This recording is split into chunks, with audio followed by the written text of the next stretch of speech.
Nice.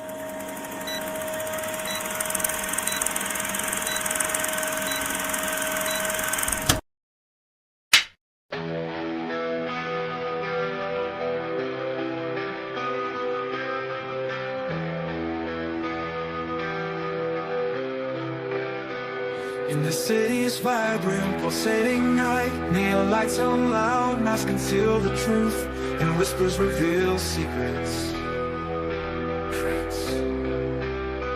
Crystal balls spin mysteries, fortune tellers weave cosmic tales, and truth is tangled in electric threads. The masquerade unfolds, colors clash and neon hearts guide us through the crowded glow. Fireworks explode in our minds, hidden conflict to be found, and every flash reveals what's underneath. Memories haunt us, light bulbs flicker and shadows linger. The curtain rises, lights ignite the scene, and the stage burns under fiery skies. The show must go on, we'll take the chaos and find our way through every stumble. No mask can hide the fire in our eyes. We're spinning stories under open skies, and when the music fades, we'll still be standing. Curtains draw open, lights ablaze, magic whispers through the night, as masks and dreams converge in a spectacular display.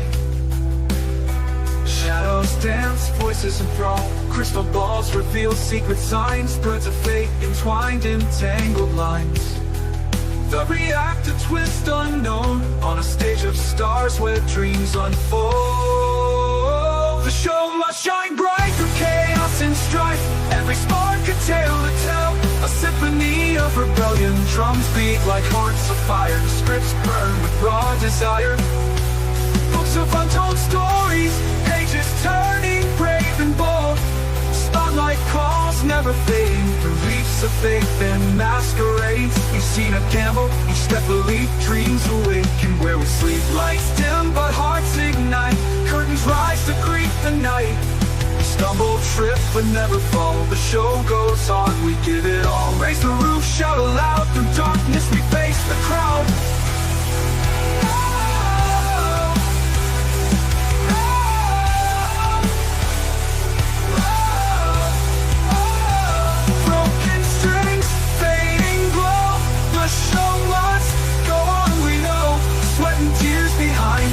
Dreams collide, we paint the stage with every scar. Each misstep makes us who we are. Script is torn, lines blurred, but every voice will still be heard. No rewind, no second take, we build the magic we won't break. Applause fades, but hearts soar, we'll leave them begging for more. Through every storm, every dawn, the show must go on and on.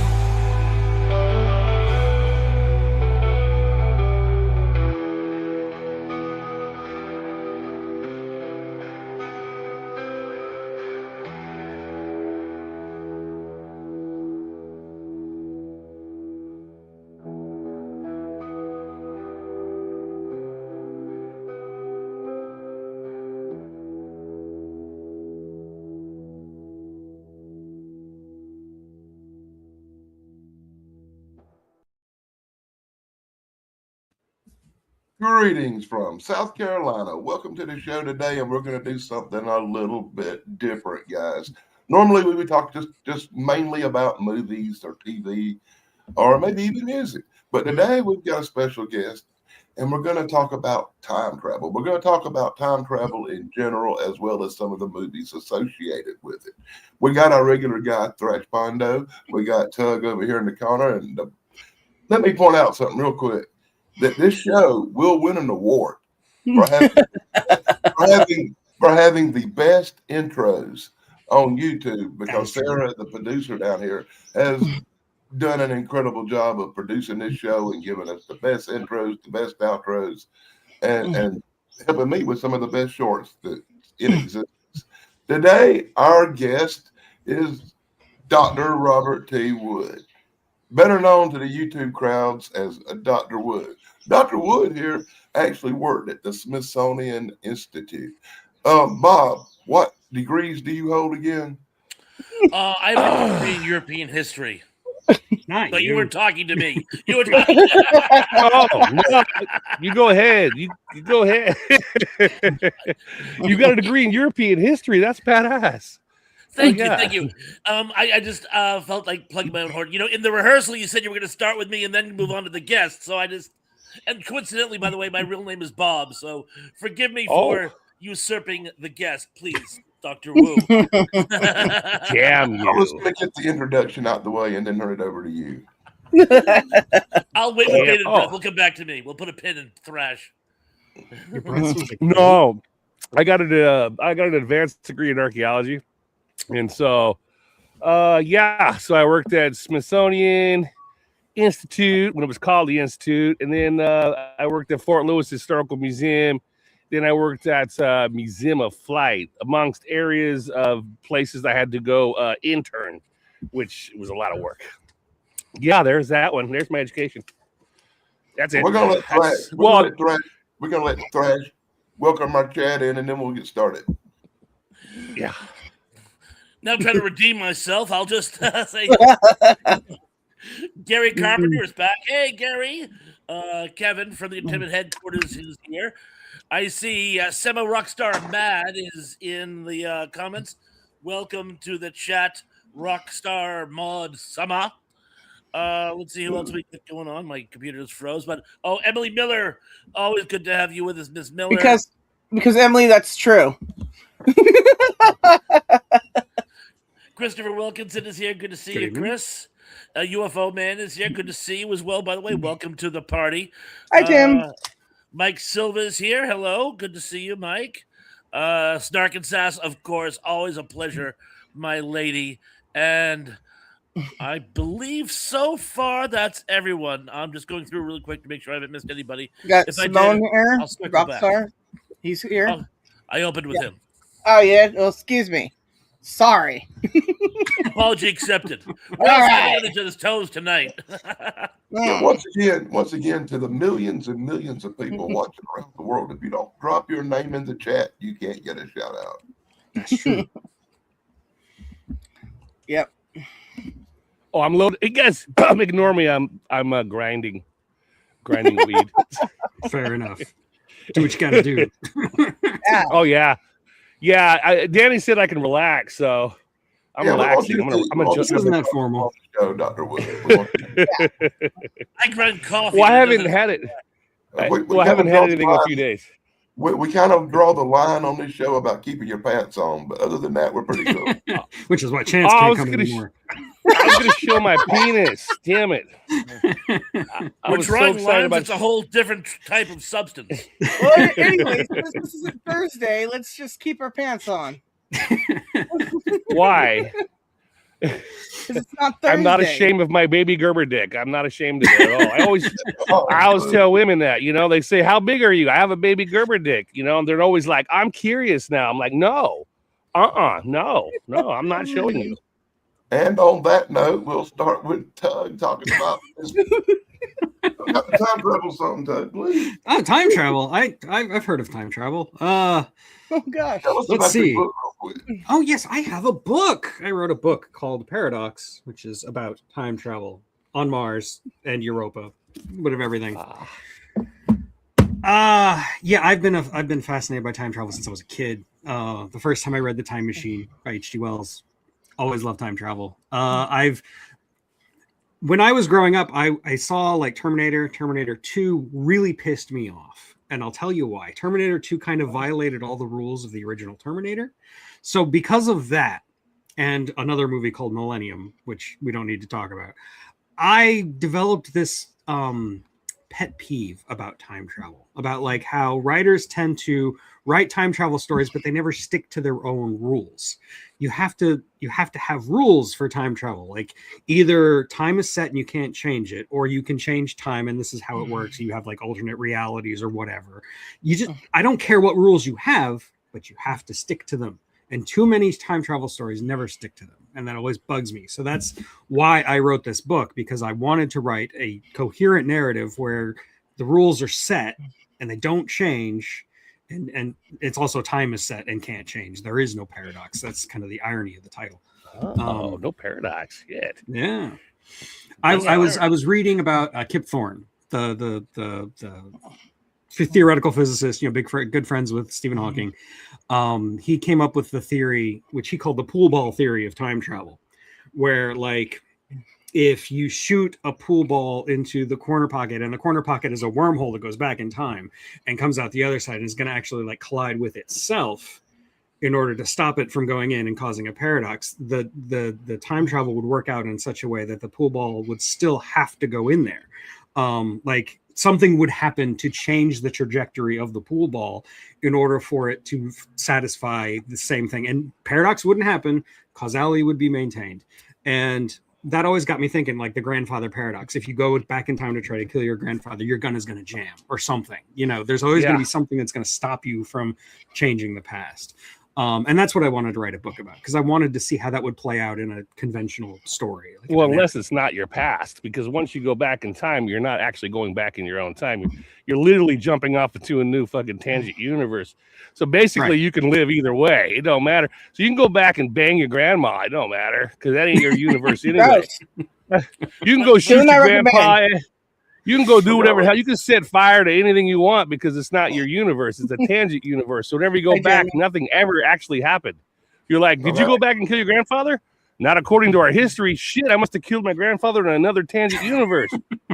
I mean, there is no rules to time travel, because once you go off into that tangent universe, you're leaving your own timeline, because the laws don't allow you to go back on your own. We can't go back in time. We can't go back to our own time. Can't do that. You can break off to a tangent universe.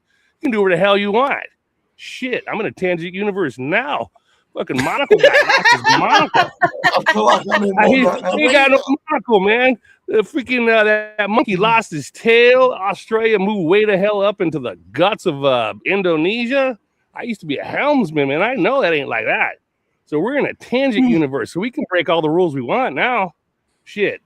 But you'll never actually be able to get back to your original point in time, correct? You can go back, but once you go back to your time, it kind of sucks.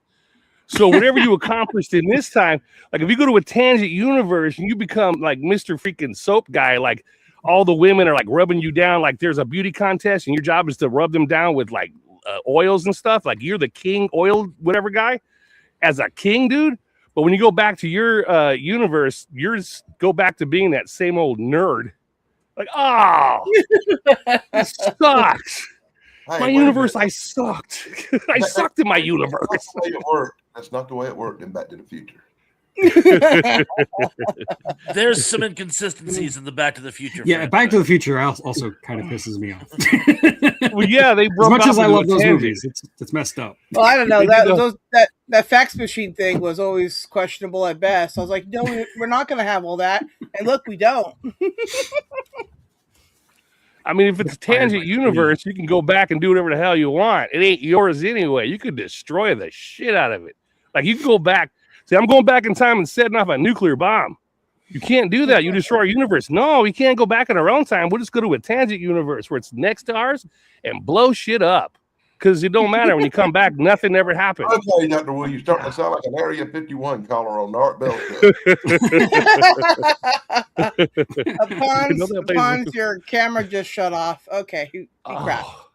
He crashed. He'll be back. He crashed. No, I'm sorry. Timeline. No, it's not your fault. I interrupted. Go ahead. And I'm just playing around. You wrote a book. I did. I write like sticky. I write sticky notes. That's it. Half of those get thrown in the trash. Well, you get enough of them together, you can make a book. It won't be very easy to read and won't make a lot of sense, but you know. There you go. This is a tape bong. This fucker's indestructible. Jesus. I figured we'd start this show at the exact time he usually starts his show, because I know after our show will be gone off by the time he gets over the edge. Woo. Oh yeah. Oh. At least I hope so. Well, it's not even 4:20 where he is yet. He's got 5 minutes. Oh shit! I broke my own law. I broke laws of the universe. I broke my own damn law.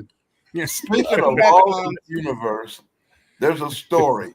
There's a story before we get into things too deep that Dr. Wu has to tell you, Tug.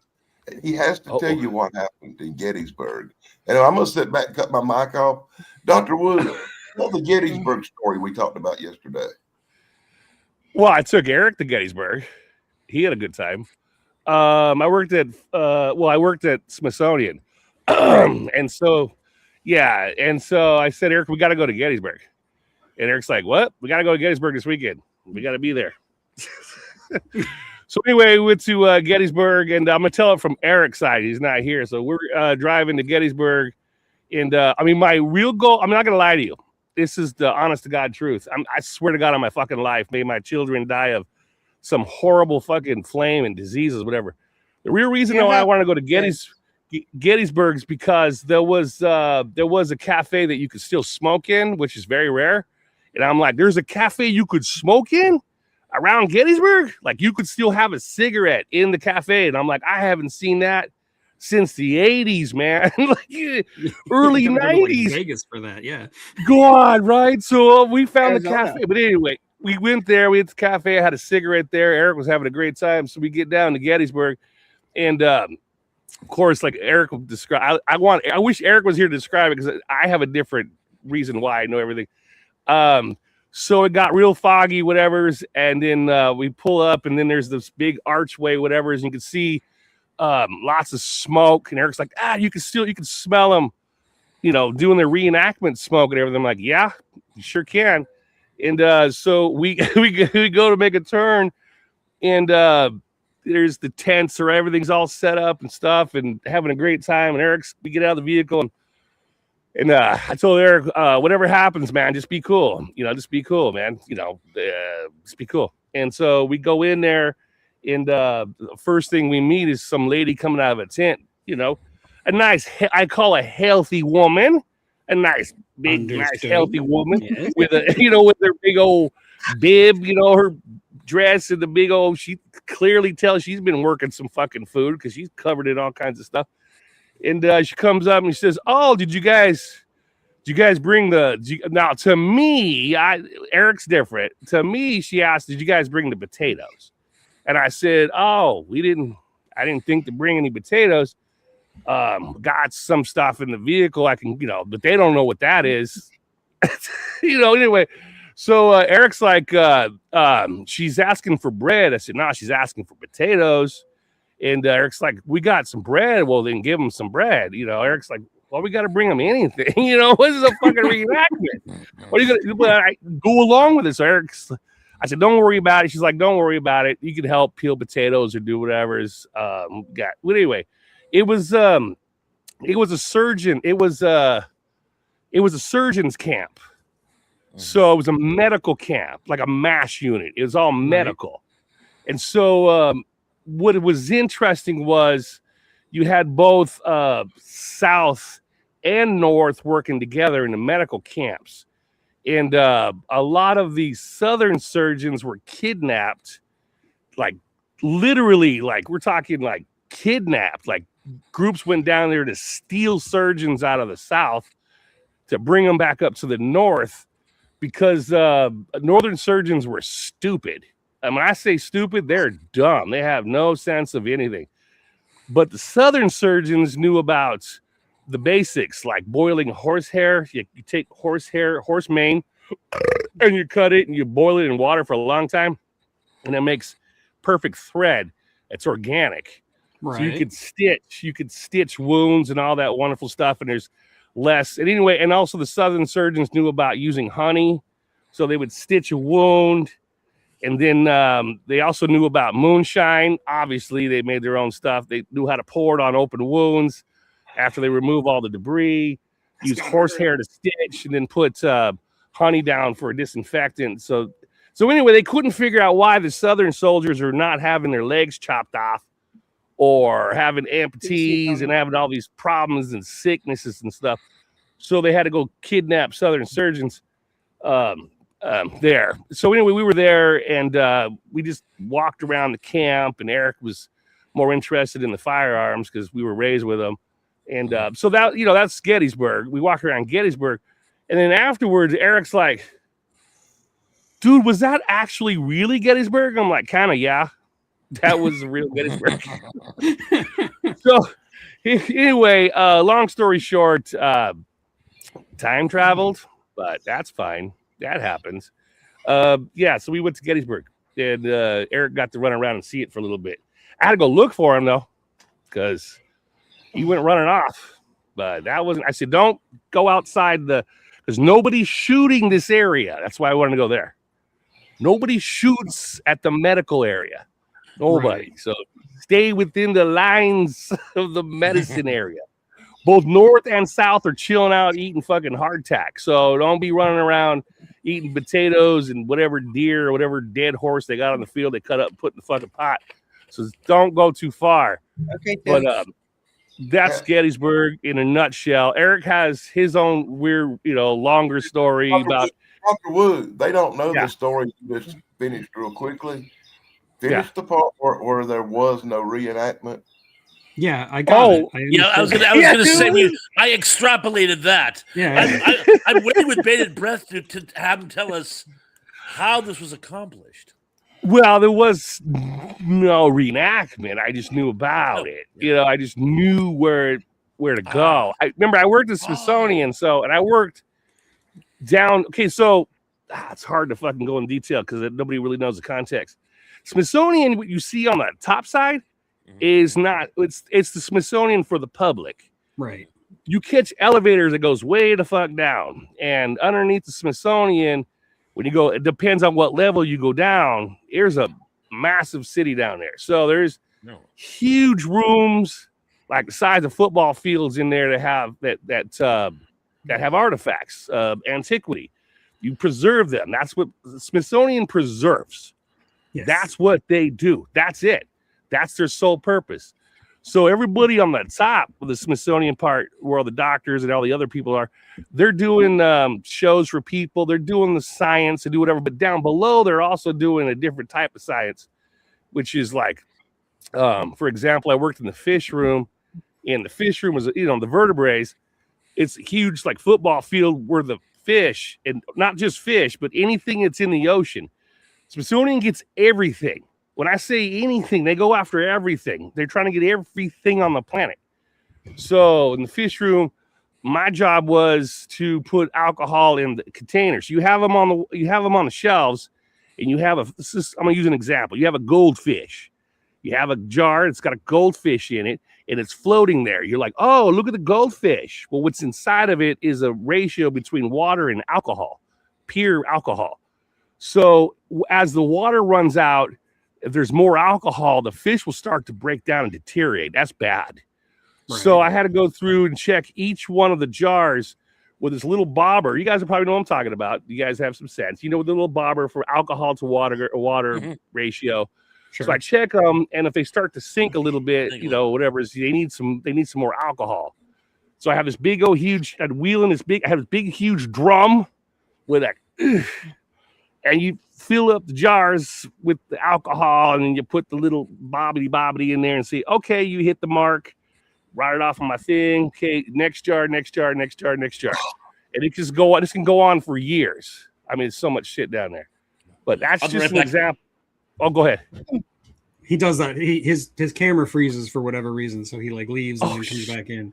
Yeah, he was looking like he was paying attention the whole time. He wasn't. Well, he probably doesn't have enough memory in his computer. He's going to have to check. You need to get more memory in his computer. But yeah, so that's one of the rooms. And there's several other specific rooms for the vertebrate department. There's all different sections of Smithsonian, depends on what you want to go to. So anyway, I had information about a certain time, certain place to be at with my canteen watch and to hit that spot. And I could go show Eric Gettysburg, the real Gettysburg. That's pretty cool. You know where to go. If you know where to go. And welcome back, Pons.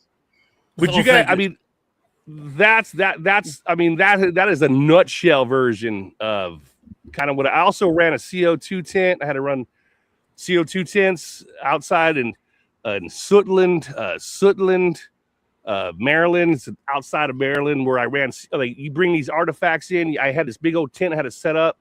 Then you pump in CO2 gas, and it kills any microbial thing on the artifact. There's absolutely nothing alive on it at all that will break it down.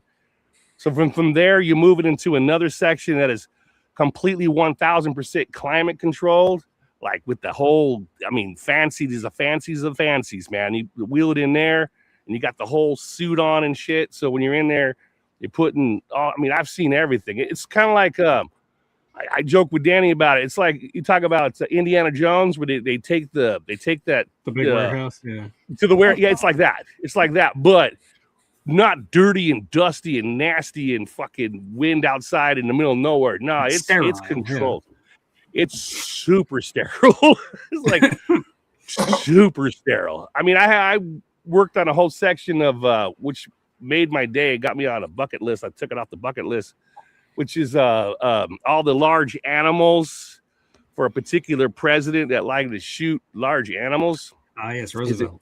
Yeah, his entire collection was in there, and man, he had some big ass beasts, man. It's like, damn. You're talking about the Smithsonian, so tell people what they really want to know. How many hidden giant bones did you actually see? You mean the giants? Yeah, You'll be the hominids, the larger than normal hominids. There's a lot in there. There's a lot in there. The most of the ones I pick up usually have a hole in its head, the skull, big old fucking skull with holes, because they take samples of all the bones. So a lot of the bones are being used for sampling. They sample them, and what they found out is that they're old. They're very, very old. And the older you get, the more calcium you have on the outside of your bones. And what they have is unique is that they have a large brow, which protrudes pretty far out. And that's an indicator of age. So that means that's age. So if a human lived past 100 and lived past 200 and kept going for the fucking run, you'll have a large frontal brow because it'll keep growing. Parts of your body will keep growing if you don't die. And according to the isotopes and all the different stuff within the bones, they had a high oxygen content, very high oxygen. So having so much oxygen, they got larger. No different than any other animal that has large oxygen, like the dinosaurs. Yeah, gigantism. Yeah. It's from high oxygen. So it's not that they're just big ass giants. So like, oh, that's an anomaly. They're big giants. No, they were in an environment that was suited for them, which was high oxygen. So they were normal size to them, depending on the oxygen levels they had. It's normal. But yeah, they have them in there. They got them down below. They got a lot of things down below. There's a whole lot of things down below. My mom bingo. So for the giants is what people's always interested in. Yeah, they're in there. Yeah. I mean, yeah. They're hominids. They're the same as you are. They're just bigger. And they have a different environment. How big are we talking about? They run from 6 foot. They'll run from 5 foot, 6 foot. Well, they're not giant then, but no, there's some that are, they'll run up to like 15, 16, 18 foot. Depends, because they're not complete skeletons. You know, you measure based off their foot size and their femurs, and you know, they're doing math on their body, their bones. They're running math on their bones. You got to extrapolate, yeah. Yeah, so I mean, you could generally say, well, I don't know, 15, 18. You can't be 100% on the number, but let's just say they're big. They're really big, and they have unique, depending on the. Okay, so the face, for example, has larger jaw bones, and that's not because they're running around being handsome. I don't have nothing to do with it. After mogging. Yeah. Well, it's from the muscles. It's from muscles that start from here to their head and run down. And their jawbones are big because they have a lot of mouth muscle, which means their faces were muscly, which is an indicator by their teeth that they really get down and dirty with the fucking roots and anything hard and stuff. And a lot of harder foods. So these guys really scavenged hard. They ate solid. So they had solid faces. And a lot of people have a myth. There's this myth, and I'll expel it. They talk about they have extra rows of teeth. You guys ever hear about that? I have heard that before, yeah. I haven't heard that. Really? Yeah, they have extra rows of teeth. Well, so do humans. Did you guys know that? No. I don't know that. You do. When do you have double rows of teeth? Well, you got one on top of the other. You don't have them like next to each other. When we're children. There you go. There's your answer. So there you go. that's it. Yeah. So it's not that they have double rows of teeth. It's just that when you have the head the size of a human, a modern regular size human, but to them that's an adolescent. That's a child. So having the double rows of teeth, that's just baby teeth. So I've seen them with the oh, there's the double rows of teeth. Nah, man, that's a baby. That's a baby. That is baby teeth. I mean, that's people see those, and they in their mind's eye, that's a full size human's head, and they got double rows of teeth. No, that's not a full size human head. As an adult, that's a child. That's a child. That's a child. It's a 7-foot child. That's a 7-foot child. Yeah, it's a 7-foot child. Yeah, so that just, I mean, I always tell people, well, they don't have double rows of teeth. Well, yeah, they do. No, they don't. But Dr. Will, you know, there's been hundreds and hundreds of newspaper articles since the 1800s about giant bones being found all over this country, and they all end the same way. When we called it the Smithsonian, or they've been sent to the Smithsonian, and guess what? The Smithsonian always says, "Oh, we can't find them, or they don't exist, or it wasn't real." Yeah, they don't want there, and they're in the bottom of the Smithsonian. They're just not letting people see them. Yeah, because it would fuck everything up. The Americas themselves had a huge culture a long time ago, and these big guys were here. They were here a long time ago, and they just died a long time ago. So that's it. So they just would dig up their stuff, and Smithsonian takes in everything. They have to take in everything. Did they predate the indigenous? Yeah, well, you see, the problem was these giants lived alongside the Native Americans, and finally the Native Americans just had to take them out because the giants were using them for Slim Jims. Yeah. Well, I always try to dispel that. There's no such thing as a native to anything. Everybody's a nomad traveler. They're out of Asia during the land bridge. They're not native. They were native as in they lived there for a long time, just as much as you and your ancestors lived here for a long time. It ain't their land. They took it from the other ones. They killed the big guys to get the land, and the big guys were killing them back to keep the land, but they ended up dying. So, you know, because, I use the term indigenous out of ethnic sensitivity. Yeah, well, I tend to think of every culture as a damn gypsy. You know, they're just there now. They're there now, but they weren't there originally. Like we all came from the savannah. Okay. Well, the Middle East used to be a Caucasoid. They used to be Caucasoid from the north. They used to be Caucasoid from the plains. And then it wasn't until later that people came in from the south and moved up, and then replaced them with another group, and then they replaced them with another group. And so what you see now is, I'll give you that 20,000 years ago, somebody migrated to the country of the United States. Them were the original settlers. The people I'm referring to, people 15 and 1600s that lived here, would be considered Native Americans by that point. They're the indigenous people to this area now. Now the problem is these indigenous people were at war with other indigenous people who just happened to be 8 foot tall and red hair. If you want an example, I'll bring up the Lovelock Caves, where there's actually a story about the warring tribes going to war with the red-headed giants, backing them into a cave and smoking them to kill them. And they found giant, like 30-inch shoes in this cave. And you can still see the shoes and the giant stuff that they found in the cave when they excavated it in a museum. You can find these pictures online. Well, that's important because they're all reds. They're all reds. They're red, orange. We're talking orange, red hair, super gingers.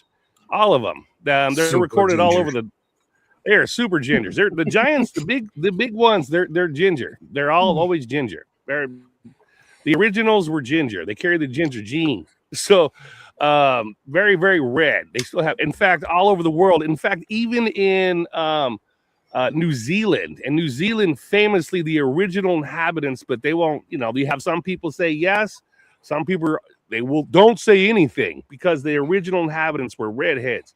Like the Ainu. The Ainu were originally gingers. They were tall, big, huge. They were the giants that kind of got smaller. They were gingers. The original inhabitants running all over the place were the big ones were all the gingers. They're all the originals. But if you go telling everybody that, I'm sorry, the original inhabitants running around, according to antiquity, were these very large giants, and they were all, guess what? Big-ass gingers. You're going to piss everybody, especially in China. China finds them all the time. They find ginger mummies up and down all over China. They know it. In fact, what's hilarious, archaeologically speaking, when you look at the Great Wall of China, and they're supposed to be defending the China against the infidels or whatever coming in this way, well, then why the hell are the slits, the back, they're opposite? So to shoot an arrow, it's facing the opposite direction on the Great Wall of China. They're like, wait a minute. I thought they were protecting the outsides coming into China. No. Whoever's on the other side of the wall built the wall to keep the Chinese out that way. Chinese didn't build a wall. It's the other direction. Because it don't take a genius to go up. It don't take any one of you guys that shoots a bow and arrow or a gun or whatever and say, well, why is the slits to shoot a bow on the side facing China? And it's not on the other side. You tell me that. So anyway, on that side is where they find all the mummies, big redhead mummies all over. They're all over the planet. So them ginger giants, what they are, the ones at the Smithsonian, are found all over South America, New Zealand, Japan, all over the damn globe. They're all over the place. But you can't go telling people that because then it really causes problems. It fucks up the whole concept of evolution, of migration, of the out of Africa thing. It ruins it all. Because everything coming out of Africa, everybody's comfortable with it. We used to all be black. No. It was I think it was in the 1600s that captain was sailing around the tip of South America and spotted the giants on the beach. It was in Patagonian giants. Yeah. And it was a big story. They actually put that on the maps back in the day. That's well recorded. Well recorded. Yeah. They even said they captured it. They said it was one of these giants had two heads. And they captured it, put it on a boat, and was taking it back to, I believe, Spain. Yeah. And it died on the way, and they had to throw it overboard. Thanks, Tommy Dingo. Well, it's plausible. In fact, I would believe that. I know how it sounds stupid. Like, what do you mean with two heads? Well, I would believe it because if you've got bottleneck genetics and you're only mixing with your own people and not the locals, and then you're basically you're gonna have all kinds of problems. And you have them now. They exist now. You have famous people, girls with the two heads. And, yeah, I see them girls on YouTube all the time with them two heads. Yeah, they're here now. They're alive, walking around now. So it's probably that'd be a double date. Yeah, it'd be a double date. It's a menage without any efforts. But that is, but yeah. They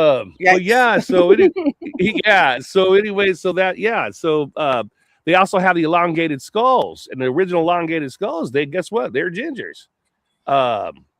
Same kind of people. They came out of Crimea. So the majority of the elongated skulls come out of Crimea. Guess where that is? There's a war going on there. In Ukraine. Oh, and yeah, baby.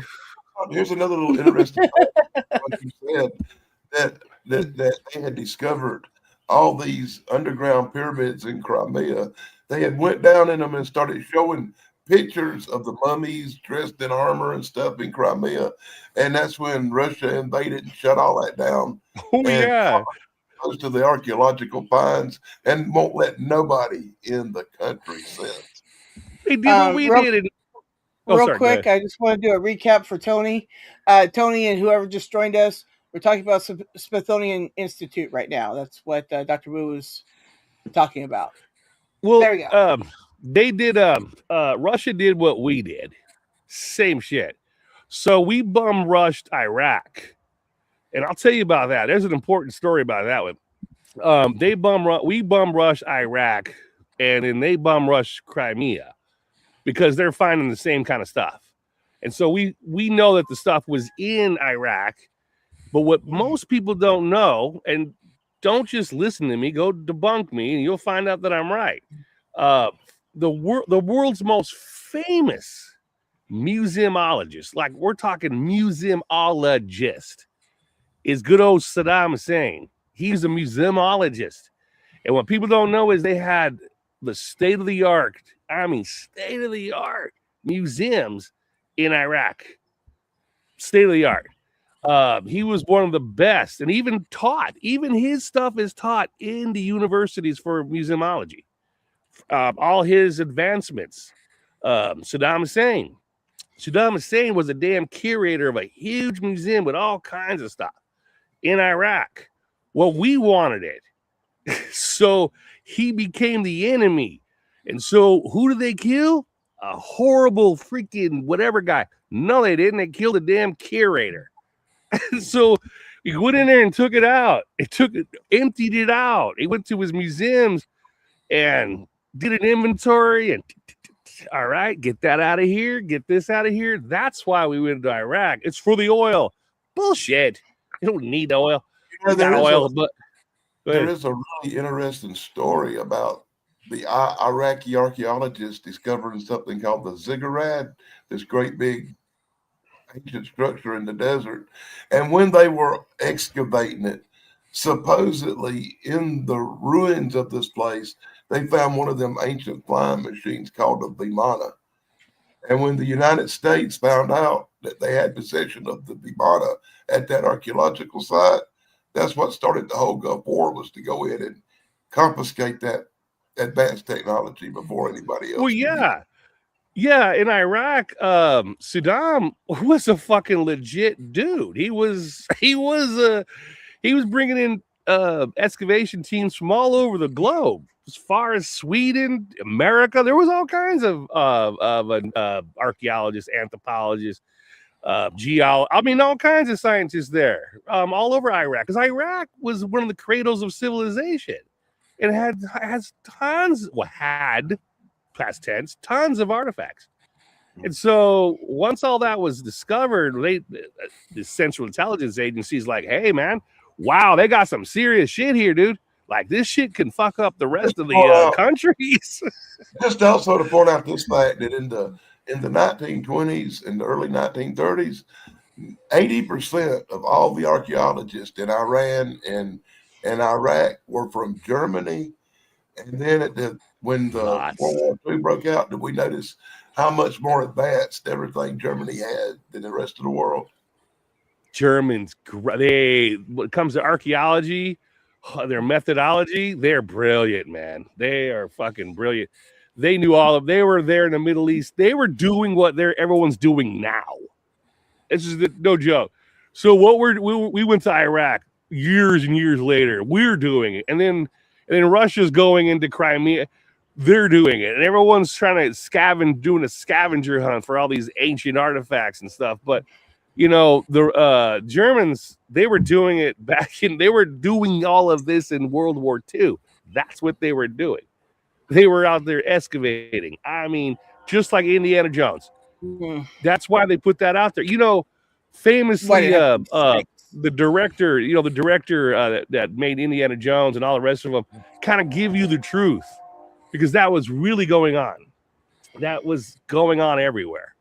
And they're trying to prove that there was an ancient race. Now they're saying Aryan, but I'm saying ginger, giants. Here's a secret for you. The train you hear and goes train because there's no train nowhere around him. Right. So there's no train. Oh, you guys heard the train. There's no train. Yeah, we can hear the train.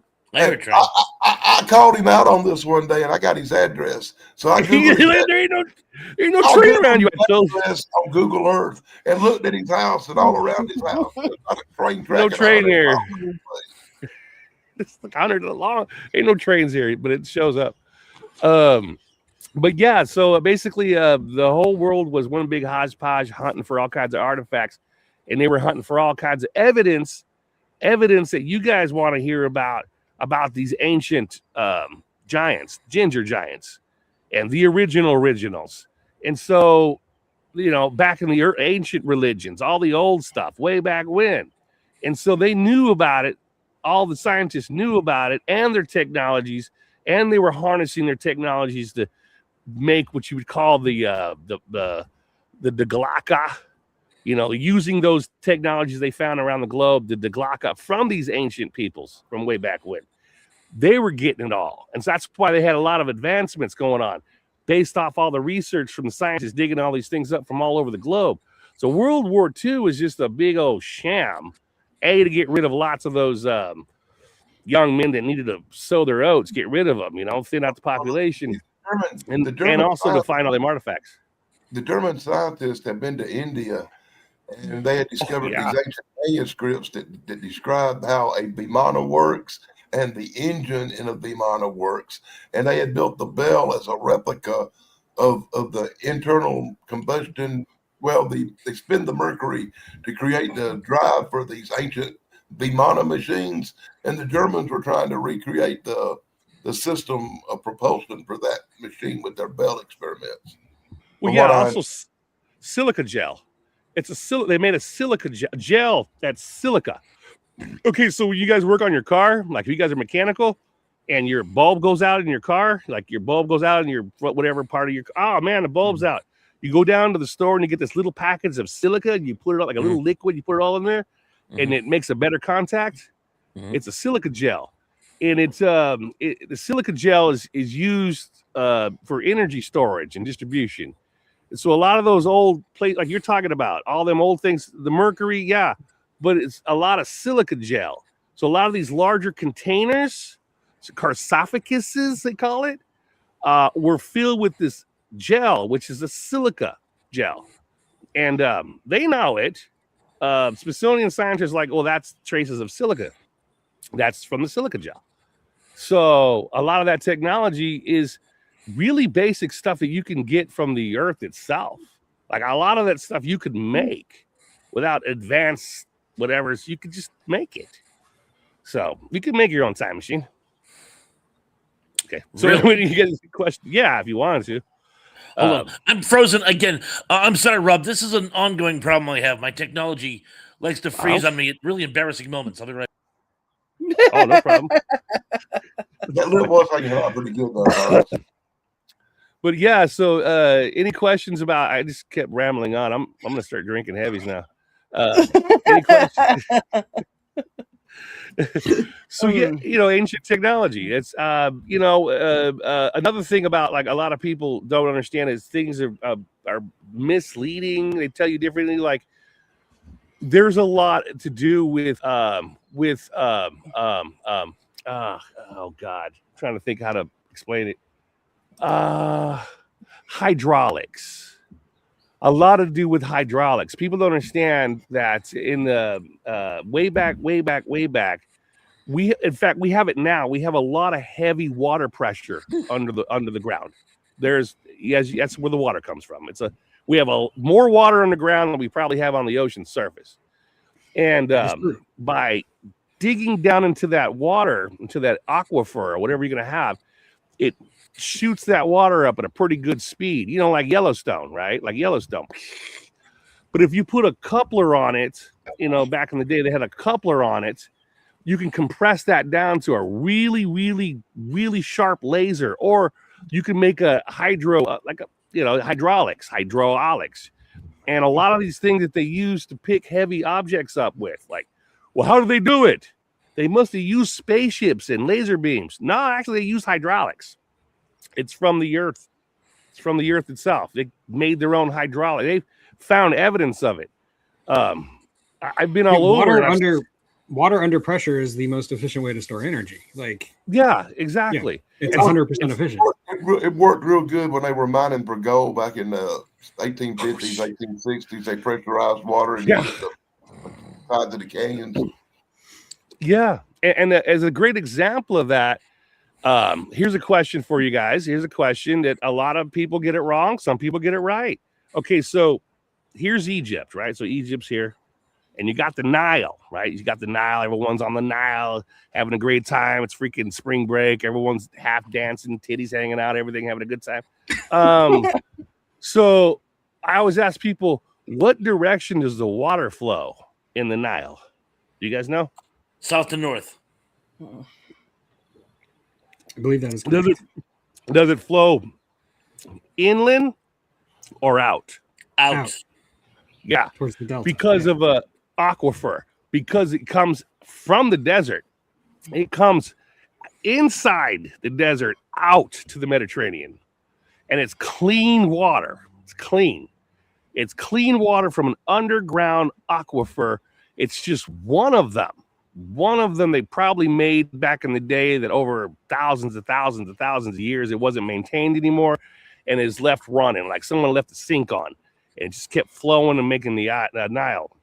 But you could find them kind of particular earthen areas where they had one time probably had they tapped it like they did with the Nile, and they used that water pressure. So the Nile itself was probably the original hydraulic system before it became a Nile. It was a hydraulic system where all the water pressure came from to lift large, heavy objects up, because you can lift anything up with hydraulics. That's how we do it now.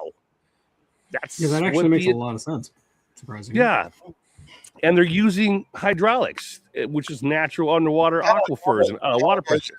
It kind of goes into what people say about the pyramids being ancient power producing plants because of the water that runs under them gets amplified. Yeah, it's the same thing. It's the same thing in I always tell people the same thing. If you ever study the pyramids at any place in any part of the world, what do they all have in common? Every single one of them. They're on top of water. Everyone, down in South America, they're on top of water. There's a brook beneath them. There's a flowing set. There's water below them. Not that it proves the fact or nothing, but when Tesla was doing his electrical experiments, he would shoot voltage into the ground on top of aquifers and water distribution nodes to light up lights 150 yards away, using the power from underground water streams. Yeah, he's making plasma balls. They're plasma. That's how they do it. They make plasma balls. You do them above the underwater aquifers or whatever have you, plasma balls. You can electrify it, and you can light up a whole damn area with a damn plasma ball. It's just plasma, and they form above the water. And so he's talking. All his stuff he did was above water. Also, he knew the same technology. So when he did his big old huge, big old tower, it was sitting on top of water. Well, not on water, but below him was flowing water, and the vibrations of flowing water, and all those molecules and blah blah blah blah and particles and stuff from the water below. When it comes to powering up certain things, doing certain things, also you have you do a geo. Anyway, I go up north. I go up to the big old huge tundra we have in the United States, up there next to all the buffalo and whatever's Yellowstone. You could technically tap down into that magma, and you would have enough power to power the entire United States if you tapped it. Like if you tap down into that magma, you don't need nuclear. You could tap the earth itself. Or isn't Iceland experimenting with stuff like that? Yeah. With that sort of like geo energy producing. You got to realize that the whole purpose of a nuclear power plant is to get these rods so hot they heat the water and make it's just steam. Yeah. It's basically a big steam. Only more dangerous. And you don't need the nuclear energy if you've got an adequate amount of hot lava to a tube that can do the same thing. It would produce more power than the nuclear because it's unlimited. There'd be no radiation. But the problem with this is, and this is what they keep hitting, that the places they do the lava experiments are just so unstable and can blow at any time that they really endanger everybody to try to do that. Well, they could do hydrogen. The hydrogen, they were using it a long time ago. Hydrogen. In fact, what people don't know is I'm going to ask you guys another question. Okay. And this is, I mean, I'll tell you, you guys are taught a certain way, and then there's a truth, some not truth. Where's the air come? Where's the oxygen come from? From the The plant. ocean. Plants. Hydrolysis. Where's the majority of oxygen come from? The oceans. The plants. Yeah, the oceans. Forest. The oceans. Yeah, hydrolysis from the oceans. Yeah. They So I come agree. from the bottom of the ocean. So below the ocean, you have this. You have this plate. It's a metal plate. It's basalt, high iron basalt, and below it basically a metal plate. And below that, you have magma, down. But it sends up a certain frequency, which causes an electrical charge at the bottom of the ocean, which electrifies rocks and anything at the bottom of the ocean. The bottom of the ocean with electrified rocks and hot rocks, electrical, breaks down the oxygen out of the water. So the water, it separates the H2O, the hydrogen, 2 parts oxygen, and then you have hydrogen, and you also have oxygen. So you have a lot of the oxygen comes from the ocean floor, from a natural system of natural whatever is it electrical whatever it breaks apart the oxygen, or the water breaks down the H2O, and so the majority of air comes from the ocean floors, and people think it came from the plants, and a lot of it does. I ain't fucking cutting down no trees, I'll tell you that. Screw the ocean, but majority comes from the ocean. But hydrogen is a fuel that is perfect.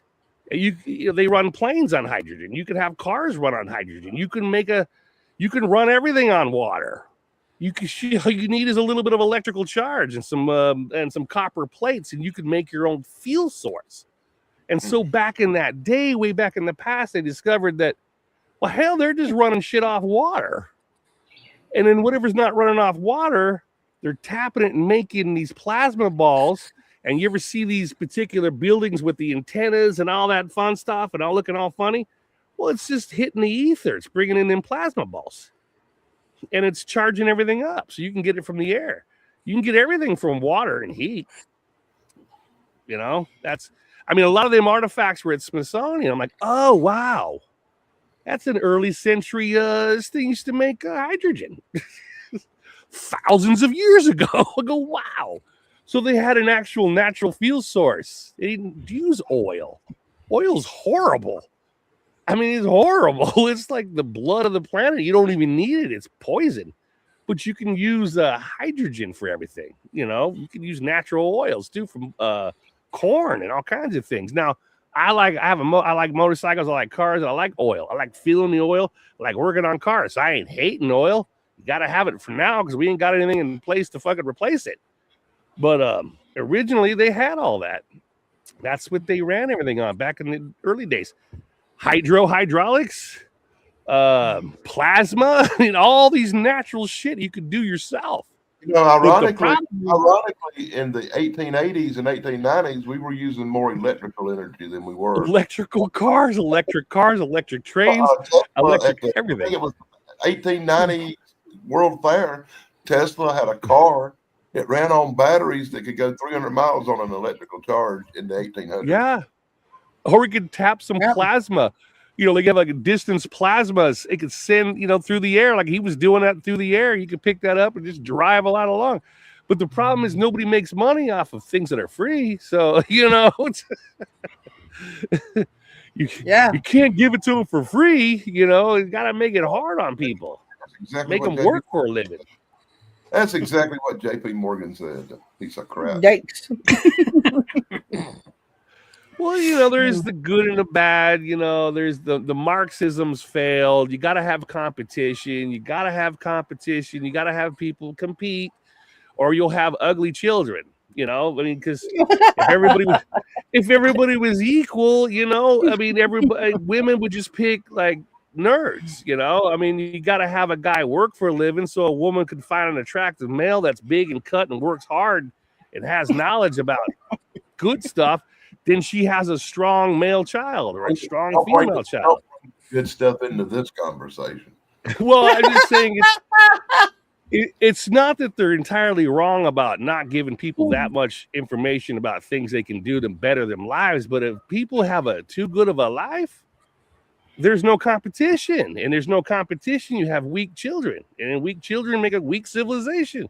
And then in the future, everyone's going to die off. You're going to have everyone sitting on their ass. To be like the Eloi. See, I'm trying to bring it back to time travel. Right. Back to time travel. Yeah, time travel. Yeah. It's been an hour-long show, not about time travel. So let's try. You wrote the book. I got pissed anyway. You started talking about time travel. Rosenberg Bridge or whatever you want to go into. Einstein-Rosen Bridge. Yeah, I mean, on the quantum level, like time travel is happening all the time. I mean, particles are. I think it was Richard Feynman who said that antimatter is basically positive matter work going backwards through time. So when you see a particle of matter and antimatter collide and they expend energy, what you're actually seeing is a particle going forward in time and then expending energy to go back in time. And it just happens to collide. That was Richard Feynman, and apparently on a quantum level, that's happening all the time. Like particles are coming in and out of existence all the time. That's how you get Hawking radiation at the event horizon of a black hole. One particle goes in, the other particle comes out. It's a particle from nothingness, which seems to contradict the law of conservation of matter, but it really doesn't. And that's how black holes eventually will disintegrate. So yeah, time travel is involved in all of that. Yeah, I believe that. Yeah, I know it. Yeah. Well, I mean, we got wormholes now. If you just know it, you got to find them. But we got wormholes that pop up all the time. It's just back in 1987. Back in 1987, they made a massive discovery. This is on time travel. I'm not getting off subject. No, it's fine. They made a massive discovery because we had actually witnessed for the first time with our actual eyes, standing outside without a telescope, a star that blew up. It was a supernova. And so the supernova back in 1987 set off all the alarms from neutrinos. And the neutrinos got here faster than what they didn't understand. Because how the hell did a neutrino go? It would go faster than the speed of light. So they're like, neutrinos go faster than the speed of light because it can't go faster. Nothing goes faster than the speed of light. But they're arguing about neutrinos going faster than the speed of light. But then they discovered some things about particles and neutrinos, for example, that are really insane. And people right now are freaking the fuck out because they can't explain it. In life, everything takes a right step. Everything goes clockwise. Everything. Particles, everything circles clockwise. That is the laws of the universe. Everything goes clockwise. So everything has to, which is the laws of the universe. They saw that neutrinos, some of them were going counterclockwise. And they go, that's impossible. Why would they do that? That contradicts everything we have ever known. Something that goes back in time, or something that goes counterclockwise, is something that's from the past. It's going back in time. So any particle you have that goes the reverse way of going right, everyone takes the right step first. Anything goes right. Everything in nature, everything is right-handed. Anything that's left is showing signs of reverse. Time travel. In fact, they just did an expedition up to Antarctica. I don't know if you heard about that one, where they had made a discovery that they were noticing that looks like particles were going up. Like instead of coming down, things were going up in Antarctica. The neutrinos that's going up into the air from under Antarctica. Yeah, they've got those giant water tanks in Antarctica where they're studying neutrinos. Yeah, and they noticed that some things, oddly enough, in Antarctica, things are going up. So not only are some things going left, they're going up. As in the other normal neutrinos are coming down.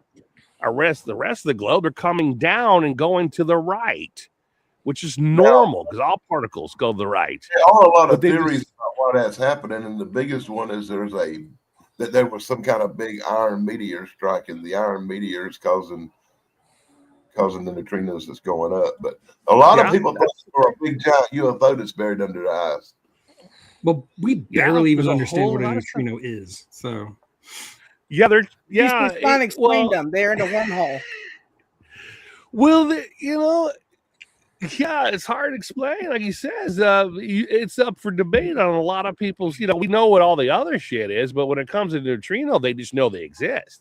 the standard model of physics with the standard particle model, you've got all these different particles that should exist that they can predict, like the graviton, which we can't find, but we're pretty sure exists. But the neutrino is not on that list because there's no theoretical basis to believe in a neutrino. But we know they exist because we can measure them, we see them. We just don't know exactly what they are. Yeah. Well, they're trying to break apart. Well, what they're trying to do with the gravitron is, like all the other particles, nothing travels by itself. Yeah. So they find the freaking gravitron, the particle, then they're going to find the other particles that go with it. And once you find them other particles that go with it, you examine them, you remove them, then you have anti-gravity. Once you break apart a gravitron, fuck. Yeah. If you break apart a gravitron, because gravity is time. Time and gravity are two bookends of the same freaking section. Einstein. So you break apart, they're trying to find a gravitron. Everyone's like, no, they're looking for this, looking for that. You nailed it right. No, they're looking for gravitrons, dude. Because if you find a gravitron, they can make a mountain float. Anything go, because you break apart a gravitron, they capture a gravitron and then smash that bastard. Oh, hell no. You probably create a black hole. I mean, everything. You're not wrong. Yeah, I mean the graviton is the current holy grail of particle physics. It's the holy grail. Do you want to dissect that one? What is that called? You guys know, what is that called? That Russian doll you keep taking apart over and over. The Russian nesting doll. Yeah, the Patrishka. Yeah. That's all particle fucking smashing is. It's that damn Russian doll. It's just trying to get to the center. We're trying to break it down and find the gravitron. And when they find the gravitron, we got it, dude. Let's open up this pinata, man. Once they open up that pinata of the gravitron, they just opened up a wormhole. It's time. So all I can think of when that was how many licks it takes to get to the center of a Tootsie Pop. 30. Yeah. 30. That's CERN. That is exactly CERN right there. That's exactly what that is. Yeah, you get a hold of a gravitron. Again, you split that pinata up, man. They're talking about how all these aliens are showing up. They're not really aliens. They're just interdimensionals. And they've already achieved that a long time ago. They've achieved that a long time ago. There's nothing left of them but fucking skin and bones and big-ass heads with no personality. Dry-ass toast flying around in freaking toasters with no gravity. So, it's like, you want to go there? Is that our destiny? Nah, man. I'd rather go out and get drunk, get laid, than go freaking anti-gravity shit and look like a little toaster, man. But yeah, All right, then. That's what go to that party in the Nile with all the titties I hanging really out. hope the little stringy great suckers they are not us from the future. I really hope that. No, because they're made of synthetic synthetic flesh. We do it now. We make it now. We make a synthetic flesh. They're synthetic. I mean, they're synthetic suckers. I've got some skies. They're little walking around robots made of synthetic flesh. They're not even. No, they aren't. It's not true. Yeah. Rumors are not true. Leave me alone. I mean, imagine a human culture that was completely wiped out, and the only thing left alive was the freaking robots. So there you got these little fucking gray robots running around by themselves without a master. I saw that movie. Little synthetic robots with no masters, and now they're popping over here looking for a master. We don't have a master anymore. We're little synthetic little dolls flying around in a toaster. Like Nomad. They did what you talked about. They cracked that freaking gravity damn particle, and then they found that once you have anti-gravity, well, hell, what's left? You don't need no muscle. I mean, everything in your body will just, what do you call that, retrofeed or whatever, or whatever. Atrophy. Atrophied. Yeah, you'll atrophy. You'll become nothing but a little floating brain with no gravity. I mean, that's it. That's what humans will people turn who go into to with no space, gravity. even for a week or two, suffer from muscle atrophy. They have to Atrophy. constantly be exercising. Almost. Oh yeah, 24 like you saw them just come back for the moon. You know, nobody was walking right away. Yeah, they A take lot some. of No. sitting. Lots Did of they go back to sitting. the moon? I hadn't heard. No, They didn't land on it though. Yeah, What's the but I- point? I've had Close toasted enough. beans everywhere. for a couple of weeks and lay in bed and get muscular atrophy. Well, yeah, it's a smoke. So I saw the lab. I was raised with Mexican mechanics. You know, there's a chemical signature, a chemical heat signature to every particle. Anything in a vehicle has a gasket. Every gasket has to adjust to the temperature of the surroundings it's in, like your transmission, your freaking gasket for your seals on your car.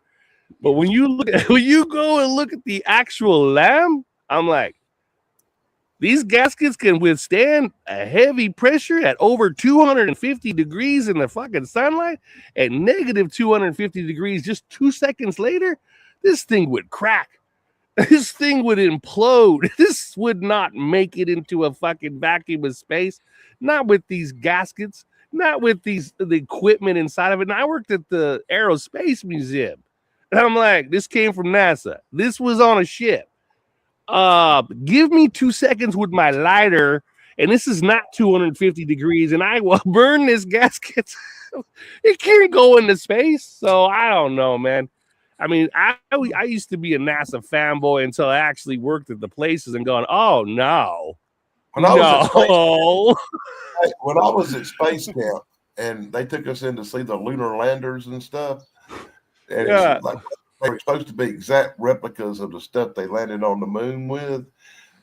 I felt like when I went inside of it, I felt like I was in one of them Jiffy popcorn things. I was like, really? They went to the moon in this?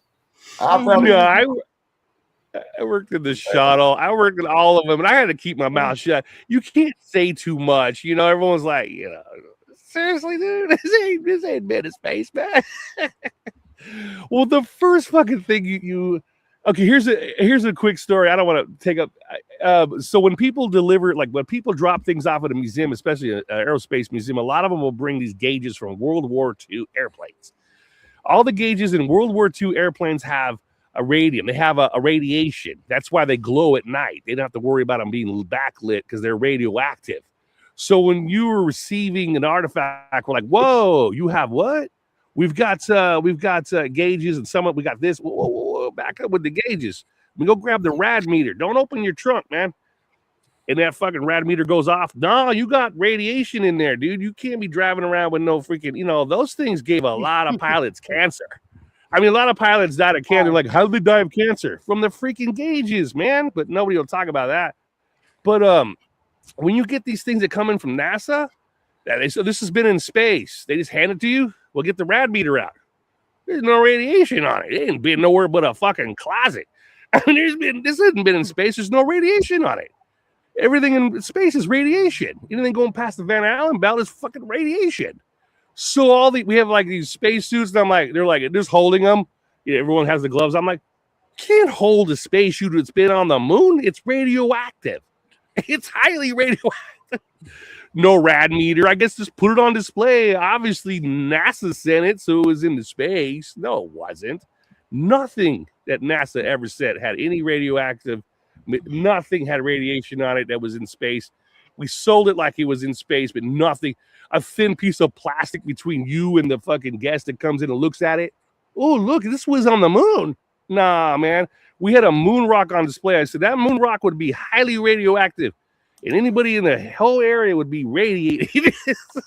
I'm not sure just how radioactive that would be, but I do know I do know for a fact that I'm 99% sure we really went to the moon in the 60s because the Russians watched us through telescopes and tracked us all the way to the moon and back. If we had attempted to take it, the Russians would have been the first ones to rat that out. Yeah, it's not that. In fact, you were right. All that stuff came through. That's what everybody's talking about and says. But when you come right down to the actual investigative equipment, Well, a rad meter will tell you if it was up there or not. That's it. I mean, anything going up past a certain point, you just put a rad meter on it. Oh, the rad meter's reading this number, so that means it was up in radiation. If it don't hit anything on the rad meter, no, this thing was not exposed to anything out there. I mean, there's no atmosphere after a certain point, and the sun hits it. The sun hits it, that is pure fucking particle galore. I mean, that is the money shot all over that freaking thing. That thing's radioactive. Yeah. So, all I'm saying is the evidence. Oh yeah, time travel. Yeah, a lot of people say if you just go up there past a certain point, you just go through time. You don't actually go anywhere. You don't go to other planets. You go through time. There's another, but there's a lot of time anomalies here. And then everybody's you got to remember what happened to that guy in Planet of the Apes. You know, he went up in space, come back, monkeys took over. Yeah. Well, I mean, I know you can go through time here on the planet. I mean, did that. But Eric's like, you weren't lying. I said, told you, dude. Oh, just so people know, when he says Eric, he's talking about his brother, not Tug me. Eric. Yeah. Oh, I'm sorry, I didn't know that. My little brother, Eric. Gypsy Road. There you go, Gypsy Road. Yeah, no, he went through a little bit of a shock with that one. Sure. He quite recovered. Go ahead. Yeah, there's two Bobs. Yeah. I was going to say, we had two Bobs, and now we have two Erics. Yeah. We have a... Sarah, you have to change your name to Danny now. No. No, I just... Danny California, just like the Red Hot Chili Peppers song. We had, like, names for a while. Remember everybody was Dave, Oh, yeah. But any questions about... Yeah, well, time travel. We're doing time travel. We're doing the whole thing for time travel. Ostensibly. Yeah. We haven't even talked about the greatest time travel movie ever made, 12 Monkeys. Time Machine. Yeah. That is a good movie. I like 12 Monkeys. Yeah, he went back to try to stop them from spreading a virus that wipes out the human race on the top side. Then the whole thing was changed. Everything changed at the end. Again, it's a tangent universe. It's not the original. Actually, not when it didn't. Like nothing changed. He didn't actually fix anything. No, he didn't fix anything because right. It's he was an observer taking samples. Well, a lot of philosophy and like Eric, you're Eric, right? That's me. Yes. The old idea of there's a movie. Oh God, Final Destination. Final Destination is a great philosophy for that whole idea of the universe will correct itself, recalculate, and fix itself. There is evidence of that.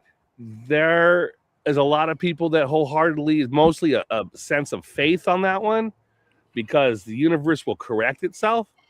Well, something comes corrects itself around here, but something comes from the correct future. Universe. I don't want to know what the incorrect universe is. If something comes from the future to the past, you got either two philosophies. Either you go to a tangent universe, which means it don't fucking matter what you do. You ain't changing yours. Interpretation. The multiverse. Or if you go back to the linear perspective idea that you're going back to your own. And if you go back to your own timeline on a linear level, then you're faced with the movie Final Destination. Then you're facing physics. It's like you're not supposed to be here, and your car's gonna catch fire.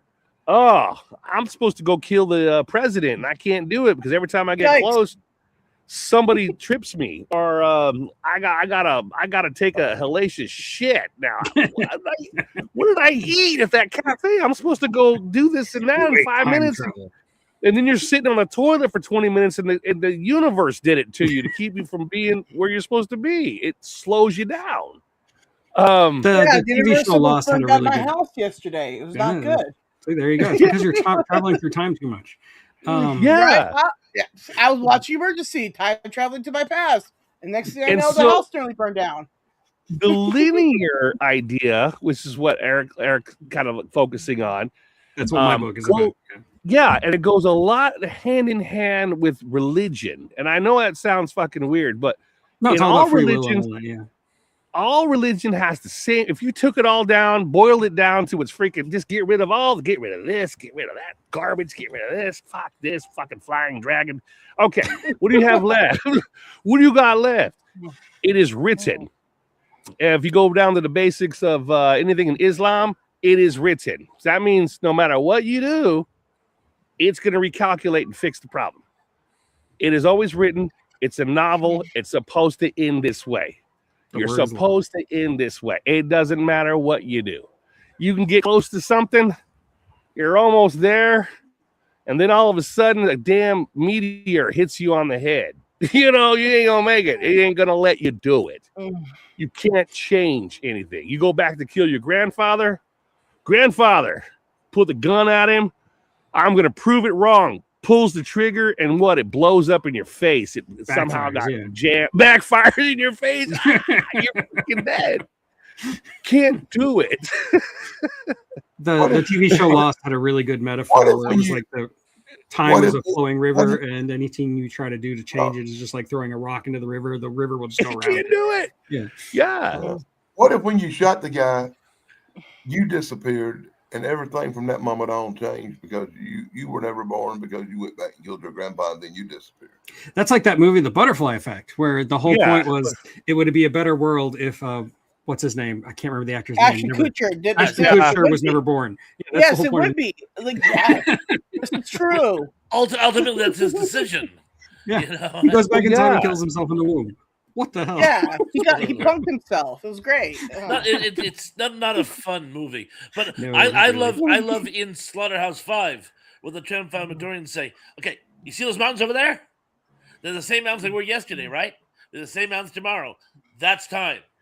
And so it's really what it all, as you were saying, Rob, it's just a giant reset button. You can't wake up one day and decide I'm going to flatten the mountains.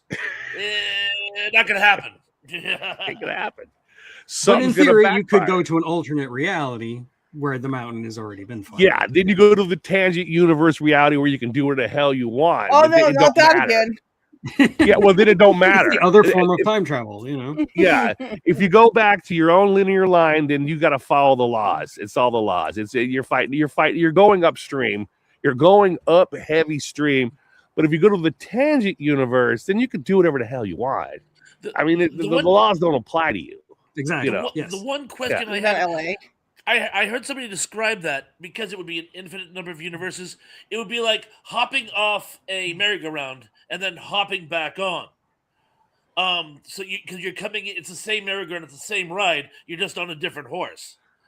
Yeah. How would you ever get back to the original horse, though? That's the part I don't figure out. How could you ever get back to your original universe? Hey, Pons, they made a whole TV show about this called Sliders. That's what they're trying to do.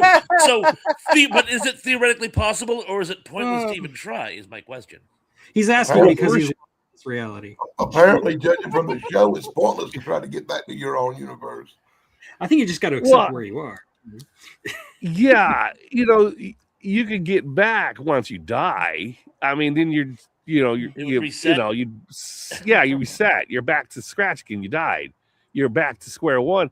And the old theory goes that you can only go as far back as the device that sent you there to begin with. So if Eric built a device today, a time machine today, and then his great grandson wanted to go back in time using the same technology that Eric built, well, he can only go as far back as the time that Eric built it. Yeah. So he'll go back and say, whoa, you're my great grandfather from way back, and you built the original time machine. He can't go past that point. There's nothing there for him to go past to. That's good. Now, if somebody 1 million to 2 million years ago built a time machine, like presently we're all sitting around right now, somebody found a time machine that was built 2 to 3 million years ago, well, then you can get in that time machine and go back 2 to 3 million years ago when it was built. But if Eric builds one now, if I jumped into his time machine, I'll probably get back. I'll go back one day to where Eric built it. Oh man, that's as far as I go. You're like, yeah, I just built it, dude. Well, I just I actually built it today. I actually Like that made a movie, video Trimmer. of Tug time traveling, so I released it today. Yeah, so I if don't you don't know watch how that to after time the travel. show. No, we probably- found your toilet machine in the cave of wonders. Well, you also have to take. People don't think about this. You also got to take in consideration that the Earth is moving. It's moving. No, it's moving. Yes, it's not just spinning in a It's circle. not just rotating around the sun. The whole solar system is moving. Yeah, The galaxy It's is solar. moving. Yeah. So if I'm right here, Spock was having problems with this. yeah, and so if I'm right here and I want to jump back 50 years, well, I might not just make it on the Earth. I might just, I'm in space. Yeah, Where's exactly. the Earth at? It's way over there. It'd be light years away. Yeah, because it's moving. So but again, it depends on the machine. So again, hypothetical. They went to Iraq. Back in the day. I was in Iraq. I'm a vet. I was in the military. So back in Iraq, you find the time machine that they built 3 million years ago. Holy shit, dude! This is a time machine they made 3 million years ago. Now, if I accessed into that machine, I can go back 3 million years using that machine when it was made 3 million years ago. So I'm waking up 3 million years in the past using the device they made 3 million years ago. Because you only go as far back as the time that device was made. So Eric making one presently ain't gonna do us any good unless you want to go back 2-3 days. But if they built it several million years ago, you'll go back to that one. And that's Well, linear. it gets even more complicated if you're using the wormhole method, where like you have two ends. You actually create a wormhole and you put one end of the wormhole at like a high gravity place where time moves slower, and then you put the other one out in outer space where time is set in a faster speed. And then over time, both of them are going into the future, but they're going into the future at different rates. So at some point, you can actually use the wormhole to travel through time, but you can't actually go all the way back unless you're like looped through it, like feedback, Yeah. That's not how it worked in the TV show The Time Tunnel. No, not at all. You're really grabbing at straws for points of reference. No offense, my brother.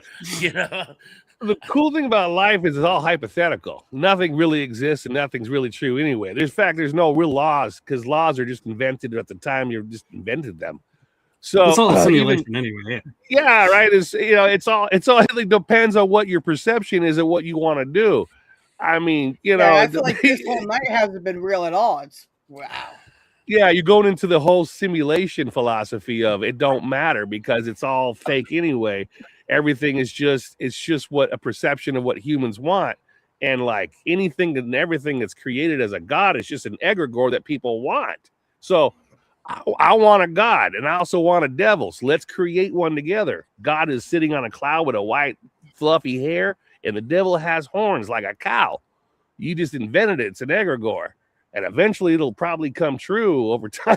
Depends on what you want to invent. All gods are just will happen. Yeah. Yeah. They're all egregores anyway. So no matter what it is, it's all a perception of a human, whatever we want to happen. You want religion to happen? Cool. You want a miracle to happen? Absolutely. It'll happen if enough people believe in it. I mean, they even did experiments where like a large group of people said, I want it to rain today. And they all got together and said some weird chanting that rain today. And oddly enough, they say it rained. I'm like, it rained here. Right? Reindeer, this morning it poured rain so hard I thought that we were going to start having flooding. Well, that's what I have. It's water here. It's all standing water right now. I'm in Fresno, so It's California. Night crawlers. I think California's getting another one of them atmospheric rivers this week. Yeah, it's El Nino or El Nino. Who fucking knows? It always repeats itself every year. It's the same story. Either it's an El Nino or El Nino, or we go blow up Iraq or Iran. That's right. Yeah, it's an El Nino or El Nino, or we bomb Iran, or what's the other rotational one, or another Kardashian has something confused. fall off. That's the other rotational one. It's just I'm confused. life is rinse and repeat. It's nothing fucking new. I'm like, it's a rinse and repeat situation. Everywhere I go, it don't matter.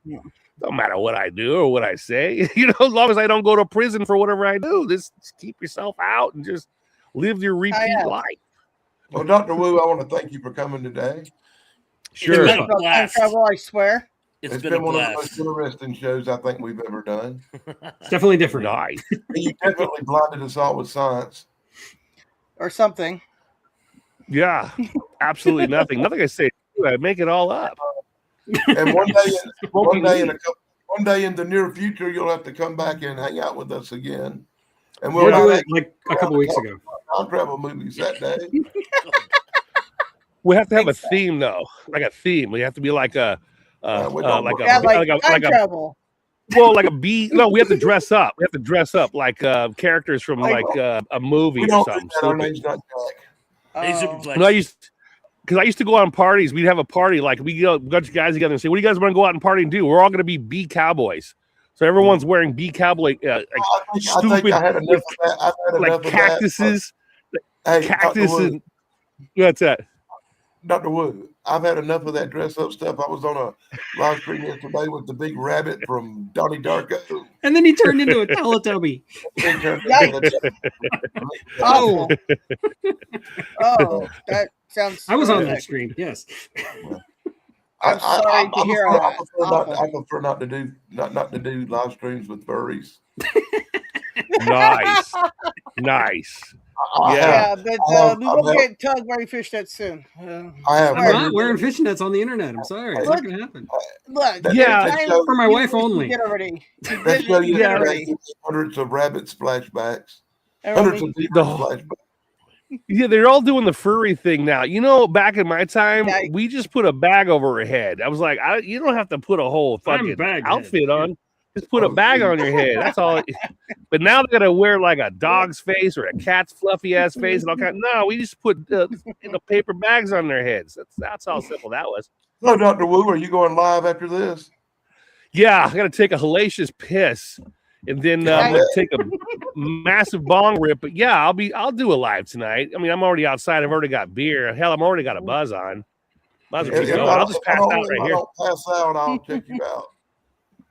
Yeah, I'll pass that on camera tonight out here. That's normal. I almost bet on it. I could do a time where I'm like, no, he just like disappeared. He never came back. And then the next time he's like, and then I fell asleep in the weirdest position over here. And you're like, oh, that's I fell asleep on the bush over there. I fell asleep on camera. He didn't come back. I've passed out over there by half a tree. Still have my dick in my hand.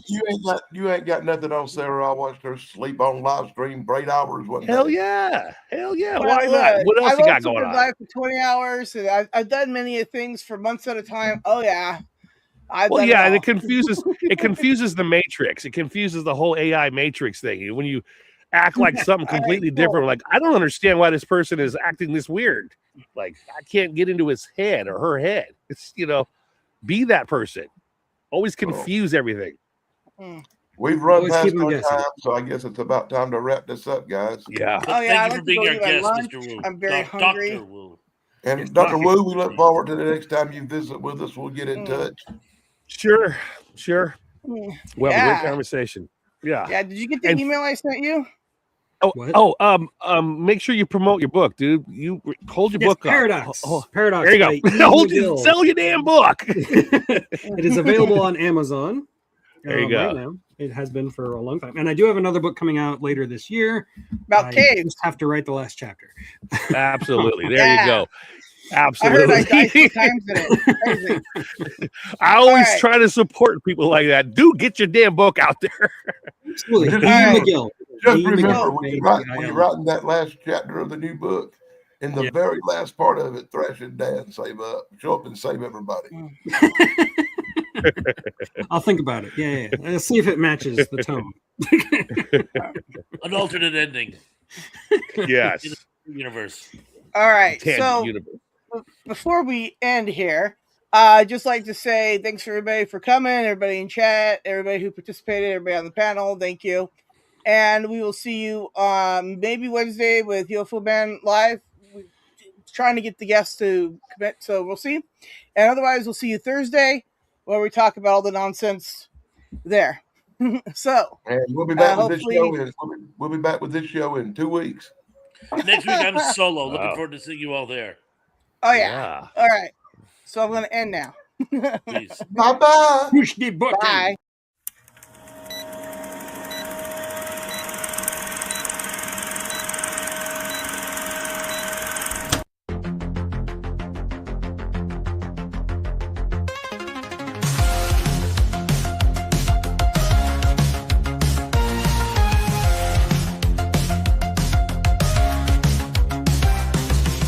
Sit right back, it's time to show. With Pons and Dan in a TV flow. Geeks for sure with tales to tell. Every Sunday is pretty swell. Good times here, you'll want some more. Remember days you can't ignore. Kids and family, friends so dear. Join us now, the crew is here. On the artifact, save the world with Sarah at their side. Oh go, Sunday fun with joy and cheer. Flip side, flip, flip, so revere.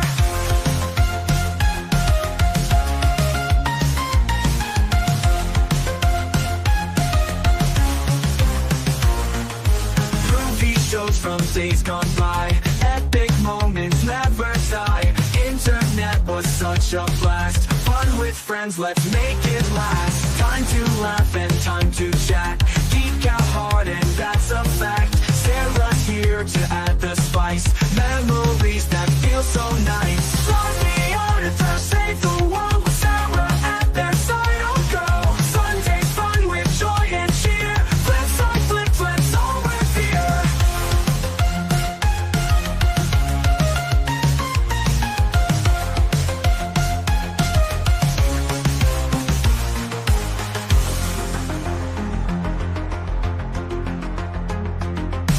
Don't be on a crash, save the world with Sarah at their side. Oh girl, Sunday's fun with joy and cheer. Flip side, flip, let's all revere.